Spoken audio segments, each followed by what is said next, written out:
बिस्मिल्लाहिर्रहमानिर्रहीम। अस्सलाम वालेकुम दोस्तों इस दुनिया में हज़ारों सैकड़ों डिजिटल और पेपर करेंसियाँ मौजूद हैं। हर मुल्क की अपनी अलग-अलग सी करेंसी होती है, जैसे पाकिस्तान का रुपया, इंडिया का रुपया, जापान का येन, यूरोप का यूरो और बरतानिया का पाउंड तक। मगर इन सारी करेंसियों में से एक करेंसी ऐसी है तो पूरी दुनिया में लीड की हड्डी की हैसियत हासिल है, यानी कि अमेरिकन डॉलर। आज पूरी दुनिया की मालियाती तजारत, मालियाती ज़खायर, बैंकिंग निज़ाम, आपने कर्जे लेने हो, आपने कर्जे वापस करने हो, आपने सुई से लेकर जहाज़ तक खरीदना हो, तो आपको अदायगी अमेरिकन डॉलर में ही करनी पड़ती। ऐसा क्यों है? सिर्फ अमेरिकन डॉलर ही की, जबकि पूरी दुनिया में और भी बहुत सी बड़ी बड़ी करेंसीज और इकॉनमीज मौजूद हैं, जैसा कि ओमान, बरतानिया और भी बहुत से बड़े बड़े ममालिक। इनकी करेंसी अमेरिकन डॉलर से मजबूत है, लेकिन ये सारे बड़े बड़े ममालिक और इकॉनमीज अपनी करेंसीज को छोड़कर सिर्फ अमेरिकन डॉलर भी एक रिजर्व करेंसी के तौर पर रखते हैं। ऐसा क्यों है? इस सवाल का जवाब हमें तारीख, माशियत, सियासत और ताकत के मिलाप में मिलता है। दोस्तों, डॉलर की पूरी दुनिया में इस इजादारी को समझने के लिए हमें पहले एवोल्यूशन ऑफ मनी को समझना पड़ेगा, यानी ये करेंसीज आजाद कहां से हुई। पूरी दुनिया में पहले कोई करेंसी नहीं होती थी। पूरी दुनिया अनाज, गेहूं और दूसरी चीजों के ऊपर तजारत करती थी, यानी किसी को गंदम दे दी, उससे कुछ और खाने की चीज ले ली या उससे कुछ और मजदूरी करवा ली। लेकिन चूंकि ये चीजें जल्दी खराब हो जाती हैं, इसलिए लोगों ने इसमें इंटरेस्ट कम कर दिया और गोल्ड और दूसरी धातुओं के अंदर तजारत शुरू कर दी। लेकिन एक वक्त ऐसा आया जब गोल्ड को कैरी करना, एक जगह से दूसरी जगह लेके जाना, इसकी सिक्योरिटी को मेंटेन करना और इसके अंदर मिलावट का ख्याल रखना, ये बहुत ज्यादा मुश्किल हो गया। फिर गवर्नमेंट ने लोगों से कहा कि आप अपना गोल्ड हमारे पास लेके आए, हम आपको एक रसीद देंगे जिसके ऊपर आप पूरे मुल्क में आप इसके ऊपर तजारत कर सकते। बाद में जाकर यही रसीद, जिसको हम प्रॉमिसरी नोट बोलते हैं, ये एक पेपर करेंसी की सूरत इख्तियार कर गई। अब मुल्क के अंदर तो इस प्रॉमिसरी नोट या पेपर करेंसी पर हुकूमत की गारंटी के ऊपर तजारत होने लगी। लेकिन अगर आपने किसी दूसरे मुल्क के साथ तजारत करनी हो तो इस सूरत में क्या होगा? फॉर एग्जाम्पल, पाकिस्तान ने कुछ चीजें अमेरिका से खरीदनी हो तो इस सूरत में क्या होगा? अगर हम कुछ चीजें अमेरिका से खरीद लेते हैं और उनको कहते हैं कि ये पाकिस्तानी नोट हैं, इनके ऊपर पाकिस्तान की हुकूमत की गारंटी है, तो ये ले लें, तो अमेरिका क्यों एक्सेप्ट करेगा? क्योंकि अमेरिका में तो सिर्फ अमेरिकन डॉलर ही चलते हैं। और इस तरह अगर अमेरिका पाकिस्तान से कुछ चीजें खरीदने के बाद कहेगा कि ये डॉलर हैं, ये ले लें, तो पाकिस्तान उन डॉलर को क्यों एक्सेप्ट करेगा? क्योंकि पाकिस्तान के अंदर तो पाकिस्तानी करेंसी ही चलती है। उस वक्त दुनिया में कोई भी इतनी बड़ी करेंसी नहीं थी कि जिसको सारे ममालिक का इत्मीनान हासिल था। लेकिन एक अच्छी चीज ये थी कि सारे ममालिक को गोल्ड और सिल्वर पर इत्मीनान था। लेकिन तजारत के लिए इतने ज्यादा सिल्वर और गोल्ड को एक जगह से दूसरी जगह मुंतकिल करना बहुत ज्यादा मुश्किल काम। अब इस मुश्किल को हल करने के लिए पूरी दुनिया में गोल्ड स्टैंडर्ड लाया गया। अब इस गोल्ड स्टैंडर्ड का मतलब क्या है? गोल्ड स्टैंडर्ड का मतलब यह है कि पूरी दुनिया की करेंसी को गोल्ड के साथ मुंसलिक कर दिया गया। फॉर एग्जाम्पल, पाकिस्तान ने 1 ग्राम गोल्ड की कीमत 100 रुपया मुकर्रर की। अब पाकिस्तान के लोग किसी भी वक्त 100 रुपया दे के गवर्नमेंट को 1 ग्राम गोल्ड ले सकते थे और किसी की भी वक्त 1 ग्राम गोल्ड हुकूमत को वापस करके 100 रुपया ले सकते थे। इस तरह यूएसए की गवर्नमेंट ने भी 1 ग्राम गोल्ड की कीमत $2 रख दी।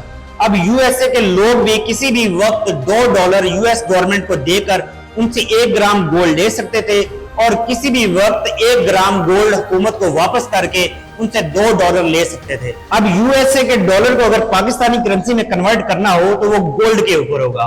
फॉर एग्जाम्पल, यूएसए में गोल्ड $2 1 ग्राम है, तो पाकिस्तान के अंदर वही सोना 100 रुपए का 1 ग्राम है। तो इस हिसाब से $2 बराबर हुए 100 रुपए के, और इस तरह $1 की कीमत हुई 50 रुपए। अब पूरी दुनिया इसी गोल्ड स्टैंडर्ड के ऊपर अपनी तिजारत करने लगी।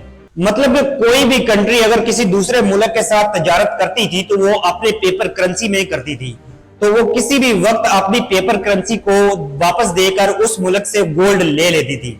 लेकिन इसमें एक शर्त रखी गई कि एक मुल्क इतनी ही करेंसी प्रिंट कर सकता है जितना उसके पास गोल्ड है। अब आप ये सोच रहे होंगे गोल्ड स्टैंडर्ड इतना अच्छा निजाम था तो इसको खत्म क्यों किया गया? बात दरअसल यूं है कि जब पहली जंग अजीम हुई तो पूरी दुनिया को हथियारों की जरूरत थी और अमेरिका ही पूरी दुनिया में सबसे बड़ा हथियारों का एक्सपोर्टर था। तो पूरी दुनिया ने अपनी करेंसीज और करेंसीज के ऊपर जो गोल्ड था वो अमेरिका को देकर हथियार खरीदना शुरू कर दिया।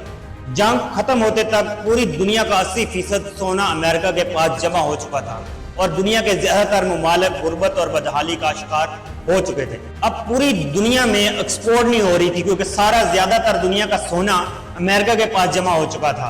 लेकिन फिर भी मुल्क अपनी अपनी कैपेसिटी में अपनी इकोनॉमीज को ठीक करने की कोशिश कर रहे थे। لیکن اسی دوران دوسری جنگ عظیم شروع ہو جاتی ہے اور دنیا کا باقی بچا کچا سونا اور کرنسی بھی امریکہ کے پاس پہنچ جاتے ہیں۔ دوسری جنگ عظیم کے ختم ہوتے ہی پوری دنیا بدحالی کا شکار تھی۔ یورپ کھنڈر بن چکا تھا اور جاپان پر ایٹم بم گر چکے تھے۔ پوری دنیا کا زیادہ تر ممالک غربت اور معاشی بدحالی کا شکار تھے۔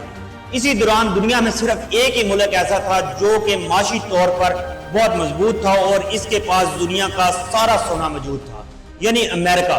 اسی تناظر میں اس مسئلے کو حل کرنے کے لیے دنیا کے بڑے بڑے 44 ممالک امریکہ کے شہر بریٹن ووڈ میں جمع ہوتے ہیں۔ اس کانفرنس کا مطلب تھا کہ جنگ کے بعد دنیا کا مالیاتی نظام کیسا ہوگا۔ یہ فیصلہ کیا جاتا ہے کہ دنیا کی ساری کرنسیاں امریکن ڈالر کے ساتھ منسلک ہوں گی اور امریکن ڈالر سونے کے ساتھ منسلک ہوگا، یعنی $1 کی قیمت مقرر تھی $35 فی اونس سونا۔ گویا ڈالر کو ایک گولڈ سٹینڈرڈ حاصل ہو گیا اور باقی دنیا کی کرنسیاں ڈالر کے ساتھ جڑی ہوئی تھی۔ اس نظام کو بریٹن ووڈ نظام کہا گیا۔ لیکن 1971 میں امریکہ کی ویتنام کے ساتھ جنگ شروع ہو جاتی ہے، جس میں امریکہ کو بہت زیادہ نقصان ہوتا ہے۔ امریکہ نے اپنے جنگی اخراجات کو پورا کرنے کے لیے اپنے سونے کے ذخائر سے زیادہ ڈالر پوری دنیا میں چھاپ رکھے ہوتے ہیں، جس کا امریکن اکانومی پر بہت برا اثر پڑتا ہے۔ اب امریکن صدر رچرڈ نکسن اعلان کرتا ہے کہ اب سونے کو ڈالر کے ساتھ منسلک نہیں رکھا جائے گا۔ ڈالر اب ایک فیاڈ کرنسی بن چکی تھی، جس کا اعتماد سونے پر نہیں بلکہ امریکن حکومت پر تھا۔ کرنسی کو سونے سے غیر منسلک کر دیا جائے تو لوگوں کا اس پر اعتماد کم ہو جاتا ہے، مگر ڈالر کی صورت میں ایسا نہیں ہوا، کیونکہ پوری دنیا اب ڈالر کو اڈاپٹ کر چکی تھی، اب ڈالر پر انحصار کر چکی تھی۔ لیکن سوال یہاں پر یہ پیدا ہوتا ہے کہ بغیر سونے کی پشت پناہی کے ڈالر کیوں دنیا کی مضبوط ترین کرنسی رہا؟ اس سوال کا جواب ہمیں پیٹرو ڈالر سسٹم میں ملتا ہے۔ 1973 میں امریکہ نے سعودی عرب کے ساتھ ایک خفیہ معاہدہ کیا کہ ان کے پاس سے کوئی بھی تیل خریدنے آئے گا تو وہ صرف اور صرف ڈالر میں ہی اپنا تیل بیچیں گے، اور امریکہ نے سعودی عرب کو یہ یقین دہانی کرائی کہ ان کو وہ فوجی تحفظ دیں گے اور اس کے علاوہ ان کے ملک میں وہ سرمایہ کاری کریں گے۔ اب پٹرول جو ہوتا ہے وہ پوری دنیا کی ایک جو ہے بڑی ضرورت ہوتا ہے، توانائی کی ضرورت ہوتی ہے، ہر ملک کو توانائی کی ضرورت ہوتی ہے۔ اس لیے جب پوری دنیا کی سب سے بڑی ضرورت یعنی توانائی ہی ڈالر میں ہوتی ہے تو پورے ملکوں نے سارے ملکوں نے مل کر سارے جتنے بھی ڈالرز ہیں وہ اپنے مرکزی بینک میں جمع کرنا شروع کر دیے۔ امریکی ڈالر پوری دنیا کی ایک ضرورت بن کر رہ گیا۔ لیکن دوستو، اس ڈالر پیٹرو معاہدے اور دوسری بہت ساری وجوہات کے علاوہ بھی اور بہت سی بڑی وجہ ہیں جس کی وجہ سے پوری دنیا ڈالر پر انحصار کرتی ہے۔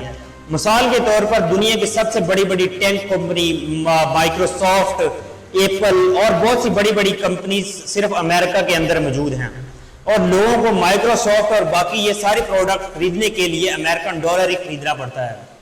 اس کے علاوہ IMF اور بھی بڑے بڑے نظام، بینکنگ نظام، سب کچھ ڈالر میں ہی ہے، جو کہ سارا کچھ مل کے ڈالر کو ایک دنیا کی ایک پاورفل کرنسی بناتا ہے۔ یہاں پر سوال یہ پیدا ہوتا ہے کہ ڈالر کی جگہ کوئی کرنسی لے سکتی ہے؟ ایک عرصہ تک یورو کو ڈالر کا متبادل سمجھا جاتا تھا، کیونکہ یورپی یونین میں دنیا میں ایک بہت بڑا تجارتی بلاک ہے، لیکن یورپی یونین کے داخلی مسائل، سیاسی اختلافات اور 2008 میں آنے والے معاشی بحران کی وجہ سے یورو کو وہ حیثیت حاصل نہیں ہو سکی جو اس کو ہونی چاہیے تھی۔ چین کا یوان بھی ایک ابھرتی ہوئی کرنسی ہے، انفیکٹ چین دنیا کی دوسری بڑی معیشت بن چکا ہے، لیکن چینی حکومت کی سخت مالیاتی کنٹرول، شفافیت میں کمی اور سیاسی اختلافات کی وجہ سے یوان وہ حیثیت حاصل نہیں کر سکا جو اس کو کرنی چاہیے تھی۔ جہاں تک بات ہے کرپٹو کرنسی کی تو وہ دنیا میں اتنی زیادہ قبولیت حاصل نہیں کر سکی، کیونکہ بہت سے ممالک میں کرپٹو کرنسیز بین ہیں، اس لیے بہت سے ممالک اس کو ایک ریزرو کرنسی کے طور پر رکھنے سے ڈرتے ہیں۔ فی الحال یا آنے والے کچھ عرصے تک ڈالر ہی دنیا کی معیشت پر راج کرے۔ دوستو، اگر آپ کو یہ ویڈیو انفارمیٹیو لگی ہے تو چینل کو سبسکرائب کر لیں۔ ٹل دین اللہ حافظ، ملتے ہیں اگلی ویڈیو میں۔